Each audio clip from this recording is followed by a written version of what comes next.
దారిని వెళ్ళేటప్పుడు ఒక 100 రూపాయల కాయిన్ దొరికింది అనుకోండి, సంతోషం ఉంటుందా ఉంటుందా? అమ్మ ఆనందం ఉంటుందా ఉంటుందా? ఉంటుంది. 100 రూపాయల నోట్లు 10,000 కట్ట దొరికింది అనుకోండి, అత్యానందం ఉంటుంది మనకి, అవునా కదా? మొదటిసారి క్రీస్తుల దగ్గరికి వెళ్ళలేకపోయారు, ఆనందం లేదు వారికి, కలవరం. రెండవసారి నక్షత్రాలు మనలో చూసుకుని వారి నక్షత్రమును చూచి ఆ ఇంటిలోనికి వచ్చేసారు. ఏ ఇంట్లోనికి? యేసయ్య ఉన్న ఇంట్లోనికి. 11వ వచనం, వారి నక్షత్రమును చూచి అచరణభరితులై ఇంటిలోనికి వచ్చి ఎవరిని చూశారు? యేసయ్యను చూశారు. మొదటిసారి నక్షత్రాన్ని చూశారు. ఏ ఇంట్లోనికి వెళ్ళారు? రాజుగా భవనంకి వెళ్ళారు. ఎవరిని చూశారు? రాజును చూశారు.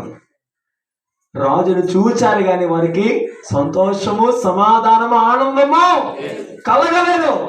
ఏమండి, పశువుల పాకలో సంతోషం ఉంటుందా? రాజుగారి భవనంలో సంతోషం ఉంటుందా?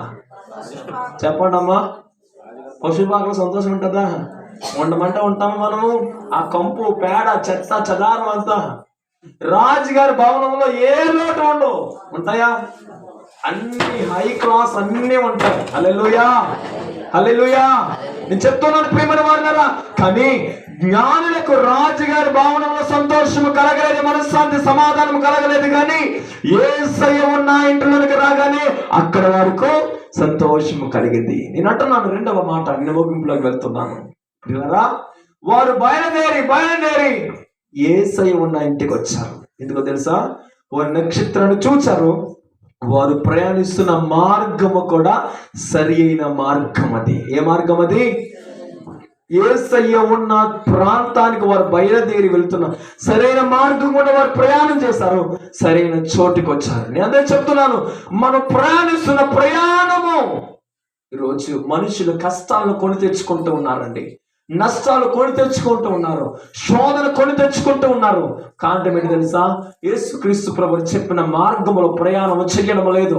ఎవరు చూడడం లేదు, ఎవరు పట్టించుకోవడం లేదు, ఎవరికి నా కోసం తెలియదని మానవులు లోకంలో ఇష్టానుసారంగా జీవిస్తూ ఉన్నారు. కానీ ఆకాశం నుండి దేవుడు అన్నిటిని ఏం చేస్తూ ఉన్నారు? చూస్తూ ఉన్నారు. హల్లెలూయా. ఆయన దేవుడు సమస్తమును చూస్తున్న దేవుడు. ఆయన అంటున్నారు, ఇదిగో నా యొద్దకు వస్తే నేను మీకు విశ్రాంతినిస్తాను. హల్లెలూయా, హల్లెలూయా. అక్కడ రాయబడిన మాట ప్రియులారా, ఒక యేసయ్య పుట్టిన ద్వారా జ్ఞానులకు ఏమి దొరికింది? అత్యానందము దొరికింది. ఏం దొరికింది? ఈరోజు సంతోషం కోసం మనుషులు ఎక్కడెక్కడ పరిగెడుతున్నారండి. నేను అంటున్నాను, ఒక ప్రదేశం వెళ్ళి, ఒక విజిటింగ్ ప్లేస్, ఒక టూర్కి వెళ్తే ఆ టూర్ చూస్తే సంతోషం కలగవచ్చు నీకు, బహుశా 10 నిమిషాలే. కానీ యేసయ్య మార్గంలో ప్రయాణం చేస్తే మన జీవితం అంతా సంతోషమే. హల్లెలూయా. మా తాతయ్య గారు, మా అమ్మ వాళ్ళ నాన్నగారు దేవుడు అంటే ఎవరో తెలియని వారు. మా నాన్నగారు వాళ్ళ నాన్నగారు దేవుణ్ణి తెలుసుకున్నవారు, ప్రార్థనా పరుల వారు, సంఘబద్ధిగా ఉండేవారు మా నాన్నమ్మ గారు. అయితే 2 అక్కలు, మొదటి అక్క పుట్టింది. రెండవసారి మా తాతయ్య గారు అన్నారు, మా అమ్మగారు నాన్నగారు, రెండవసారి కూడా నీకు మరలా కుమార్తె పుడుతుంది, నీకు కొడుకు పుట్టే యోగం లేదు. ఎందుకో తెలుసా? శాపం ఉంది. ఏ శాపం? 7 తరాల శాపం నీ మీద ఉంది, నీకు ఇంటి మీద ఆ దోషం ఉంది అని చెప్పారు. రెండవసారి అమ్మ మళ్ళా గర్భవతి అయ్యారు. ఇప్పుడు అందరు ఎదురు చూస్తున్నారు, కొడుకు పుడతాడనే సంతోషం. మరలా కూడా కూతురే పుట్టింది. ఇప్పుడు అందరూ ఏమనుకుంటున్నారు? నిజంగా శాపం ఉంది. మూడోసారి మరలా మా తాతయ్య అన్నారు, ఇంకా చాలు, మూడోసారి నువ్వు ఉంచుకున్నావంటే మరలా కూతురే పుడుతుంది, నీవు భరించలేవంటే మా నాన్నగారు అన్నారు, నేను సేవకుని, దేవుడు ఈసారి ఖచ్చితంగా నాకు కొడుకునిస్తాడు. హల్లెలూయా. మా తాతయ్య గారు, లేదు, మా అమ్మవారి దేవత చెబుతుంది, నీకైతే మాత్రం చెప్పాలి కూతురే. నీ దోషం తీసాలంటే అజ్జేయాలి, ఇంచేయాలి, అద్దిష్యాలి, ఇది తీయాలి. మా నాన్నగారు అన్నారు, నో, ఇద్దరు గొడవ ఎక్కువైపోయింది కదా. మరి మామగారు అల్లు గొడవలు మామూలుగా ఉండవు కదండి, మామూలు కదా. మధ్యలో బాధ ఎవరికి? కూతురికే బాధ. పక్కన ఇవిడ ఏడుస్తుంది, దేవా ఇటు నాకు మా నాన్న కావాలి, భర్త కావాలి ప్రభా. ఇద్దరు గొడవ వచ్చి మా అమ్మగారిని మా తాతయ్య గారు వంటి తీసుకుని వెళ్ళిపోయాడు. మా నాన్నగారు ప్రార్థన, ఆయన సేవ మీద సైకిల్ తీసుకుని 30 సంవత్సరాల క్రితం జరిగింది చెప్తున్నాను. మొత్తం ప్రయాణం చేసి సువార్త మీద వెళ్ళిపోయేవాడు. ఆ రాత్రి 12 గంటలకు 1 గంటకు సైకిల్ మీద ఇంటికి వచ్చి అక్కడ ప్రార్థన చేసుకునేవారు. అక్కడ అమ్మగారు బాధతో ప్రార్థన చేసేవారు. ప్రభువా, వీళ్ళిద్దరి మధ్య ఛాలెంజ్. ఒకరోజు మా తాతయ్య గారు అడిగారట మా నాన్నగారిని, ఈసారి నా మారు ఇప్పటికైనా నువ్వు ఖచ్చితంగా నీకు కూతురే పుడుతుంది. మా నాన్నగారు, ఇప్పటికైనా మీరు మారాలి, ఖచ్చితంగా నాకు కొడుకే పుడతాడు. ఛాలెంజ్ చేసుకున్నారు వాళ్ళు. ఏంటో తెలుసా? ఓకే సరే, నాకు కనుక కొడుకు పుట్టాడండి, నీకు కనుక కొడుకు పుట్టాడండి, ఖచ్చితంగా నేను మీ యేసు ప్రభువుని నమ్ముకుంటాను, నా తల దించుకుంటానని ఛాలెంజ్. అయితే ఒకవేళ కూతురు పడితే నీవు మా అమ్మోరి దేవతను నమ్ముకోవాలి, గుండు గీయించుకోవాలి. ఇదే ఛాలెంజ్తో వారు మంచి కసి మీద మధ్యలో అమ్మగారు మోకరించి ప్రార్థన చేస్తూ ఉన్నారు. దేవుడు ఆవిడతో మాట్లాడుతున్నాడు. ఆవిడ మోకరించి, ప్రభువా నాకు కుమారుడు కావాలయ్యా అని ప్రార్థన చేస్తుంటే ఆ రాత్రి ఆ గోడ మీద ఒక కుమారుడిని దేవుడు చూపించాడట. హల్లెలూయా. నెలలు నిండిపోయాయి. ఇటు మామగారు ఎదురు చూస్తున్నారు, ఇటు అల్లుడు ఎందుకు గుండె గీయించుకోవాలి కదా, అందుకని ఇద్దరు ఎదురు చూస్తూ ఉన్నారు. హల్లెలూయా. వెంటనే ప్రియమైన వాళ్ళరా, పుట్టక 9 మాసాలు నిండిన తర్వాత నేను పుట్టాను. గట్టిగా చప్పట్లు కొడతామా? హల్లెలూయా. నా దేవుడు మనకు ఒక మాట చెప్పారంటే ఖచ్చితంగా ఆయన చేస్తాడు. ఆయన ఆమేన్ చెప్పండి గట్టిగా. నేను చెప్తున్నాను, దేవుడు దాసుల ద్వారా నీకు ఒక వాగ్దానం వాక్య రూపంలో ఇచ్చారంటే నా దేవుడు ఏదైనా చేస్తాడాయన. మాట్లాడే దేవుడు, శక్తిమంతుడు దేవుడి ప్రియులరా. నేను చెప్తూ ఉన్నాను, సమయం లేదు, నేను చాలా షార్ట్ కట్ లో ముందుకు వెళ్ళిపోతాను. ప్రభు చిత్తం మీద మరొకసారి మీ ముందుకు వస్తాను. నిజమండి, ఎప్పుడైతే నేను పుట్టానో వెంటనే మా తాతయ్య గారు, మా అమ్మమ్మ గారు, వారి కుటుంబం అంతా యేసయ్య దగ్గరికి వచ్చారు. హల్లెలూయా. ఇప్పుడు వారు కూడా ఎంతో మమ్మల్ని చూసి ఎంతో సంతోషిస్తుంటారు. ఇప్పుడు ఆ తాతయ్య గారు పేరు అనుకోండి, వారు బాప్తిసం పొందుకుని వెంటనే 1 సంవత్సరంలోపే చనిపోయారు ఆయన, కానీ వారు పరలోకంలో ఉన్నారు. హల్లెలూయా. నేను చెప్పే మాట ఏంటో తెలుసా? మనం వెళ్తున్న మార్గము యేసయ్య మార్గములోనే ప్రయాణం చేస్తే అక్కడ మనకి ఏ లోటు నా దేవుడు ఉండనివ్వడండి. హల్లెలూయా. హల్లెలూయా. ఈ జ్ఞానులైనా సరే వారి జ్ఞానం ఉపయోగించి యేసయ్య దగ్గరికి వెళ్ళలేకపోయారు. నేను అందుకే ఏం చెప్తుంది తెలుసా?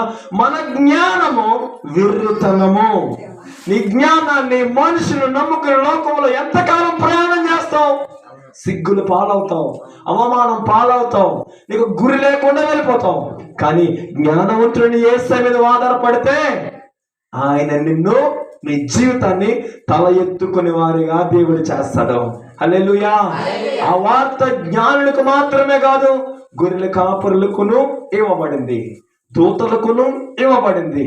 నేను చెప్తున్నాను, యేసుక్రీస్తు ప్రభువారు అందరు వారు పేదవారా, ధనికులా, ఉన్నవారా, సిటీలో ఉన్నవారా, లేకపోతే ప్రియుల సిటీకి దూరంగా ఉన్నవారా, దేవుడు ఎప్పుడు చూడడు.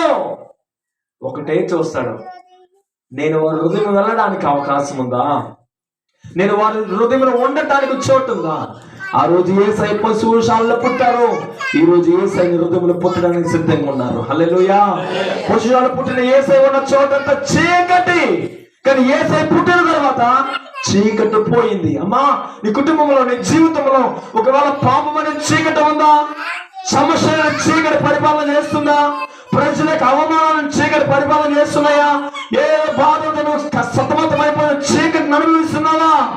ఈ క్రిస్మస్ ఆరాధన ద్వారా నా దేవుడు చీకటిని వెలుగుగా మార్చునుగాక.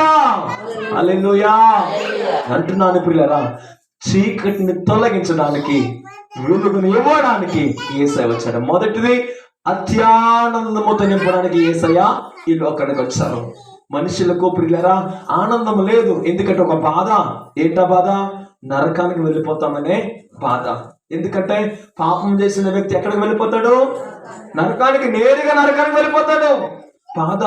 మనుషులు మేకపోతులు వధిస్తున్నారు, గొర్రెలు వధిస్తున్నారు, పక్షులు బలిస్తున్నారు, కానీ మరలా పాపానికి వెళ్ళిపోతున్నారు. ఇప్పుడు అలా పాపం ఉండటం వలన ఎవరన్నా దేవుని రాజ్యానికి వెళ్ళగలరా? వెళ్ళలేరు. అయితే నా దేవుడే మనుష్య కుమారుడికి లోకానికి వచ్చి ఆయన ఒక మాట చెప్తూ ఉన్నారు. ఏంటో తెలుసా? ఇదిగో ఎందరైతే నన్ను అంగీకరిస్తారో వారందరికీ నా కుమారులు కుమార్తెలు నాకు అధికారమును ఇచ్చానంటున్నాడు దేవుడు. హల్లెలూయా, హల్లెలూయా. దేవుడు లోకమును ఎంతో ప్రేమించను. నిన్ను నిన్ను నిన్ను ప్రేమించి ఆ దేవుడే లోకాన్ని దిగి వచ్చాడు. అదే నిజమైన క్రిస్మస్. హల్లెలూయా. లోకములో వచ్చిన దేవుడు మన పాపములన్నీ క్షమించడానికి మన భారమంతా తన భుజంలో వేసుకున్నాడు. ఆయన సిలువలో ప్రాణం పెట్టాడు, రక్తం కార్చాడు, మన కోసం గాయములు పొందాడు. ఎందుకో తెలుసా?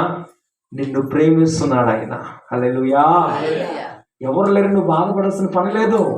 నీకు ఎవరో సహాయం చేయాలి బాధపడే పని లేదు. ఈ క్రిస్మస్ దినానికి శుభవార్త ఏంటి తెలుసా? దావీదు పట్టణం అంది. నేనంటాను, మాకవారం ఈ పట్టణంలో యేసయ్య మీ కొరకు పుట్టాడు. హల్లెలూయా, హల్లెలూయా. నిజమైన సంతోషం అది, నిజమైన క్రిస్మస్ అది. నిజమే ప్రియులారా, మీరు ఊహించండి. యేసయ్య ఇంకా ఎక్కడ అనుకోకండి. యేసయ్య మన హృదయంలో, చెప్పండి, యేసయ్య నా హృదయంలో పుట్టాడు. సంతోషంగా చెప్పండి, యేసయ్య నా హృదయంలో పుట్టాడు. హల్లెలూయా. ఆయన మీరు అనుకోండి, ఎక్కడో లేడు, మన మధ్యనే ఉన్నాడు ఆయన, మన హృదయంలోనే ఉన్నాడు ఆయన. అందుకని యేసు ఒక మాట అడుగుతున్నాడు ప్రియులారా, ఈరోజు ఒకే మాట అడుగుతున్నాడు ఆయన. మనము ఆయన మార్గం గుండా ప్రయాణం చేస్తే మన జీవితంలో దేవుడు ఖచ్చితంగా సంతోషభరితముగా మార్చగలడు ఆయన. హల్లెలూయా, హల్లెలూయా. నిజంగా ప్రియమైన వారులారా, ఒక ప్రాంతంలో మేము బయలుదేరాం. బెంగళూరులోనే ఒకరోజు ఒక అయ్యగారు అన్నారు, మీరందరూ కూడా నాకు ఒక షాపింగ్ మాల్ చేసి వెళ్దామని అయ్యగారు బయలుదేరాం. మేమందరం ఇంచుమించు 10 మంది వరకు, 10 మంది 7 వరకు ఉన్నాం. అందరం కలిసి అయ్యగారు వెనకాలే వెళ్ళిపోతున్నాం. కారు కాదు, బండి కాదు, నరకనే వెళ్తున్నాం. 11 నెంబర్ బస్సు కూడా నెంబర్ జ్ఞాపకం అయ్యగారికి. ఆ ప్రాంతం కూడా వెళ్ళిపోతున్నాం. చివరికి అయ్యగారు ఒక 2 సంవత్సరాల క్రితం వెళ్ళిన ప్రాంతం అది. అన్ని మారిపోయాయి, అక్కడ ఉన్నవన్నీ కూడా అన్ని మారిపోయాయి. ఇప్పుడు అయ్యగారు చూసిన షాప్ కూడా లేదు అక్కడ. ఎన్ని కిలోమీటర్లు అయ్యగారు? అది ఇంచుమించు 15 కిలోమీటర్లు నడిపించి అక్కడ కొంతమంది మధ్యలోనే అమ్మగారు, మా అమ్మగారు, నాగం బాబాయ్ మీకు నమస్కారం బాబాయ్, నువ్వు వెనక్కి వెళ్ళిపోతామని. వెనక్కి వెళ్ళాలంటే 12 కిలోమీటర్లు, ఎదరికి వెళ్ళాలంటే ఒక 5 కిలోమీటర్లు. ఇప్పుడు వెనక్కి వెళ్ళలేరు, ముందుకు వెళ్ళలేరు, ఉన్న ప్రాంతంలోనే ఉండిపోయారు. అమ్మా, మీరు ప్రయాణం చేస్తున్న ప్రాంతము ఈ లోకములో ప్రయాణం చేస్తున్నాము. ఈ లోకములో ప్రయాణం చేయాలంటే మనుషులుగా మన జ్ఞానం, మన ధనం సరిపోదు. హల్లెలూయా. యేసయ్య సహాయం కావాలి మనకి. హల్లెలూయా. మనుషుల సహాయము వ్యర్థం, దేవుని సహాయం మనకు ఆశ్రమిస్తుంది. మన మంచి మార్గములో ప్రయాణం చేస్తుంది. ప్రియమైన వాళ్ళరా, మనం ప్రయాణం చేసే ప్రయాణము సరైనదైతే ఖచ్చితంగా అక్కడ మనకు సంతోషము దొరుకుతుంది, ఖచ్చితంగా ఆనందం దొరుకుతుంది. జ్ఞానులు ప్రయాణం చేశారు మొదటిగా, కానీ వారికి సంతోషం లేదు. కానీ వారి నక్షత్రాన్ని చూసి సరైన మార్గంలో ప్రయాణం చేసినప్పుడు వారికి ఏం కలిగింది? అత్యానందం దొరికింది, వారికి సంతోషం దొరికింది వారికి. రెండవదిగా వారు ఏం చేశారు? అక్కడ రాగానే వారు ఆ మార్గంలో ప్రయాణం చేయడం ద్వారా ఎవరిని చూచారు? యేసు ప్రభువారిని చూచారు. హల్లెలూయా. ఈ రోజు కూడా నువ్వు యేసయ్య వైపు చూస్తేనే నీ పాపములకు విడుదల, నువ్వు యేసయ్య వైపు చూస్తేనే మన మనసుకు మనశ్శాంతి, మనం యేసయ్య వైపు చూస్తేనే మన కుటుంబ పరిస్థితులు మార్చబడతాయి, మనం యేసయ్య వైపు చూస్తేనే మన జీవితాలు పూర్తిగా మార్చబడతాయి. హల్లెలూయా. ఈరోజు అమ్మ ఎంతమంది ప్రార్థన చేసుకుంటారు? మీ చేయి చూపించండి. ఎంతమంది ప్రార్థన చేయడం వచ్చండి? ప్రార్థన చేయడం వచ్చాను వాళ్ళు చేయొద్దండి. Praise Lord. మనం అందరం ప్రార్థన చేస్తాం, అవునా కదా అమ్మ? అవునా కదా? అందరం ప్రార్థన చేస్తాం. ప్రార్థన అంతా అయిపోయిన తర్వాత మోకరించేసి ప్రార్థన ఇంకా ముగించే ముందు ఏమని అడుగుతాం? యేసు నామములో అడుగుచున్నాము. చెప్పండి అమ్మ. అంటారా మీరు? ఇంకో నామం ఏమన్నా ఉందా? ఏ నామం అంటారు? యేసు నామములో. అంటే మన ప్రార్థన కూడా తండ్రి ఎద్దుకు వెళ్ళాలంటే యేసు వైపే చూడాలి మనం. దేవునికి స్తోత్రం కలుగును గాక. హల్లెలూయా. నిజమైన ప్రియ దైవ జనాంగమా, ఈరోజు మనము దేవుని నమ్ముకుంటున్నాం కానీ ముగిస్తున్నాం 2 నిమిషాలు. దేవుని చూస్తున్నాం కానీ ప్రియమైన వాళ్ళరా యేసయ్య మీద పూర్తిగా ఆయన మార్గం కూడా ప్రయాణం చేయలేకపోతున్నాం. ఒక ఉపమానం చెప్పి నేను ముగిస్తాను ప్రియమైన వాళ్ళరా. ఒకరోజు ఒక వ్యక్తి ఇలాంటి అడవుల గుండా ప్రయాణం చేస్తూ ఒక గ్రామం వెళ్తున్నాడట. అక్కడ కరెక్ట్గా ప్రియమైన వాళ్ళరా ఏమైంది తెలుసా, సడన్ గా రాత్రికాల సమయంలో కాలు స్లిప్ అయిపోయి కొండ మీద నుంచి కింద పడిపోయాడు. కింద పడిపోతూ చేతికి ఒక ఓడ అంగింది, ఒక చెట్టు వేరంగి, దాన్ని పట్టుకుని ఆ రాత్రి అంతా అరుస్తున్నాడు, యేసయ్యా. కష్టం వచ్చినప్పుడే కదా యేసయ్య అవసరం మనకి, అవునే కదా. ఎండ రాత్రి అంతా కన్నీటి ప్రార్థన. మామూలు టైంలో కన్నీటి ప్రార్థన రాదు, ఉపవాస పూటలో కన్నీటి ప్రార్థన రాదు, కష్టం వస్తేనే కన్నీటి ప్రార్థన. యేసయ్యా నువ్వు ఎక్కడున్నావు, నువ్వు ఉంటే నాకు కష్టం వచ్చేది కాదు బాబు. నన్ను చూస్తున్నావు, అసలు నన్ను పట్టించుకుంటున్నావు, అసలు ఇదిగో ఈ కొమ్మ పట్టుకున్నాను నేను ఈ రాత్రి, నువ్వు సాయం చేయాలి. కింద భయంకరమైన ఊబుంది, లోయంది, వదిలేస్తే పడిపోతాను, వదలకపోతే ఇక్కడ ఉండిపోతాను, చెయ్యినొప్పి వచ్చేస్తాను కదా. అప్పుడు వెంటనే దేవుడు మాట్లాడి, నా కుమారుడా నువ్వు పట్టుకున్న కొమ్మను వదిలేయని చెప్పాడంట దేవుడు. ఏమన్నాడు, నువ్వు పట్టుకున్న కొమ్మను వదిలేమంటే వెంటనే కోపం వచ్చింది. నీకేమైనా న్యాయం ఉందా, నా మీద అంత కోపం పెట్టి నీకు, నేనే పాపం చేశాను, నువ్వు క్షమించే దేవుడు కదా. ప్రభు ఎలాగైనా దూతను పంపించి నాకు సహాయం చెయ్యి. ఎవరు కావాలంటే వాళ్ళకి ఈ సంవత్సరం అంతా దేవుడి మందిరానికి రాలేదు, కష్టమొత్తం మాత్రం ఎవరు కావాలి, దూత వచ్చేయాలి పైనుంచి. హల్లెలూయా. వెంటనే దేవుడు, నా కుమారుడా నా మాట విని బిడ్డ, నువ్వు పట్టుకున్న కొమ్మను ప్రభా నన్ను క్షమించండి రా. మరలా కన్నీటి ప్రార్థన మొదలెట్టాడు. నా మీద కోపం ఉంది, శాపం ఉంది, నాకు పిల్లలు ఉన్నారు, కుమార్తెలు ఉన్నారు, ఈ ఒక్కసారి సాయం చేయ ప్రభు అని ఆన్లైన్ ప్రార్థన ఆ రోజంతా వాడికి ప్రార్థన చేసి మరలా 3వసారి దేవుడు తెల్లవారుజామున చెప్పాడట, నా కుమారుడు నా మాట విను, నువ్వు పట్టుకున్నది వదిలే అంటే, ప్రభా నేను ఏదైనా చెప్పు కానీ ఈ మాట చెప్పకు ప్రభా, నువ్వు ఏదైనా చెప్పు, ఇది మాత్రం వదల ప్రభు, ఎందుకంటే నా బతుకంతా దీని మీద ఆధారపడి. మరలా దేవుడు చెప్పాడు, నా కుమారుడా నువ్వు పట్టుకున్నావు కొమ్మను వేరు నువ్వు వదిలేయని. సరే దేవుడు ఎన్నిసార్లు చెప్తున్నాడు కదా అని ఆ పొద్దున్నే పట్టుకున్న కొమ్మను తెలిస్తే కింద నేల ఉందంట, గొయ్య లేదంట. హల్లెలూయా, హల్లెలూయా. చాలా సార్లు మనం ఏ సైడ్ వస్తున్నాం, చూస్తున్నాం, వింటున్నాం కానీ ఆయన వాక్యానుసారం విశ్వాసం ఉంచలేకపోతున్నాం, దేవుని మాట మీద నమ్మకం ఉంచలేకపోతున్నాం, దేవుని చెరువులో ప్రార్థన పూర్వకంగా చెప్తున్న వాక్యానుసారముగా మనము ప్రభువుని గణపరచలేకపోతున్నాం. వారి ఇంట్లోనికి వచ్చి పూజించి కానుకలు అర్పించి దేవుని గణపరిచారు. ఈరోజు క్రిస్మస్ ద్వారా దేవుడు అంటున్న మాట ఒకటి, నువ్వు దేవుని వాక్యాన్ని చూస్తూ ఉన్నావు, దైవజన నక్షత్రాలను చూస్తూ ఉన్నావు. ఈ నక్షత్రము ద్వారా దేవుడు ఒక మార్గమును దేవుడు నీకు బోధిస్తూ ఉన్నాడు. నువ్వు ఈ మార్గం గుండా వెళితే నీకు సమాధానం, నీకు దీవెన, నీకు విడుదల, నీకు రక్షణ అని చెప్తున్నారు.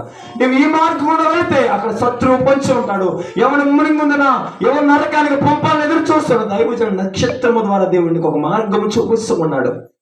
నా సహోదరుడా ఈ రాత్రి దేవుడు మనతో మాట్లాడుతున్నాడు. ఏ మార్గం కూడా మనం ప్రయాణించాలని ఇష్టపడుతున్నాం. దేవుడు ఆశిస్తున్నాడు, నీవు సరైన మార్గం కూడా ప్రయాణం చేస్తే అక్కడ నీకు ఏం దొరుకుతుంది, అత్యానందం. జ్ఞానంలో వచ్చారు, ప్రభువుని పూజించారు. ఈ రోజు కూడా మనం అందరం క్రిస్మస్ ఆరాధన ఏం చేస్తున్నాం, ఆరాధిస్తున్నాం. ఏ ఆరాధన ఇది, క్రిస్మస్ ఆరాధన చేస్తున్నాం.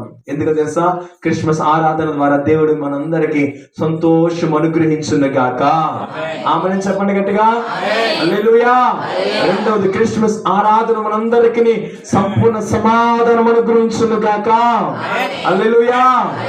వారు పూజించారు, చివరిగా దేవునికి అర్పించారు.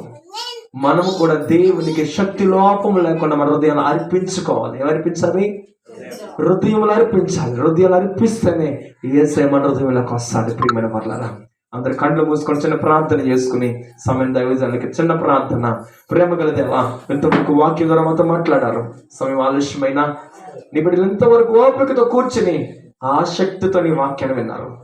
ఈ క్రిస్మస్ ఆరాధన ద్వారా ఆనాటి జ్ఞానుల వలె మేమును కూడా లోకానుసారమైన మార్గంలో ప్రయాణించకుండా, కలవరం పొందకుండా, అయ్యా నీవున్న మార్గంలో ప్రయాణించినట్లుగా నీ బిడ్డలను సరి చేయండి, నీ బిడ్డలు బలపరచండి, నూతన పరచండి, హృదయంలోని వాక్యం నాటివేయండి. నీ బిడ్డలందరైతే ఏ సమస్యలు ఇబ్బందులు ఉన్నారో యేసయ్య నామమున బిడ్డలకు విడుదలనివ్వండి, క్షేమము దయచేయండి, సంతోషమునివ్వండి. ఈ లోకమునకు వచ్చిన తండ్రి చీకటిని తొలగించడానికి వచ్చారయ్యా. ఈ కుటుంబంలో, ఈ బిడ్డలలో, ఈ గ్రామంలో చీకటిని తొలగించండి, రక్షణ ఇవ్వడానికి వచ్చారయ్యా. నీ కొరకు ఎదురుసిన బిడ్డలకు రక్షణ భాగ్యం ఇవ్వండి, ఇంకొక మార్పులైన వారికి మార్పునివ్వండి, ఇంకొక ప్రభువా రక్షణ పొందిన బిడ్డ రక్షణ దయచేయండి అయ్యా. దాసులుగా ఇమ్మానుయేలు గారిని, అమ్మగారిని, ఎవరి కుటుంబంలో జ్ఞాపకం చేసుకునండి, బిడ్డలకు చేస్తున్న పరిచయాన్ని దీవించండి దేవా. ప్రేమించింది నాన్న, ఈ క్రిస్మస్ ఆరాధన ఎంతో ఘనముగా మీరు జరిగించుకున్నారు. వందనాలు ప్రభా. ఆ శక్తికి ఉన్న బిడ్డలందరినీ ఆశీర్వదించమని యేసు నామములో ప్రార్థన అడిగి వేడుకొని పొంది మా పరమ తండ్రి, ఆమేన్. ఇంతవరకు వాక్యాన్ని సర్దుగా మీ అందరికీ ప్రేమతో వందనాలు. మరొకసారి మాకు చక్కని ఆహ్వానం ఇచ్చి, సమయం ఎక్కువైనా ఎంతవరకు ఓపికతో కూర్చున్న మీ అందరికీ, మాకు సమయం ఇచ్చిన ఆహ్వానించిన దైవజనులు ఇమ్మానుయేలు గారికి కూడా ప్రభు పేరిట వందనాలు తెలియజేస్తున్నాను. థాంక్యూ.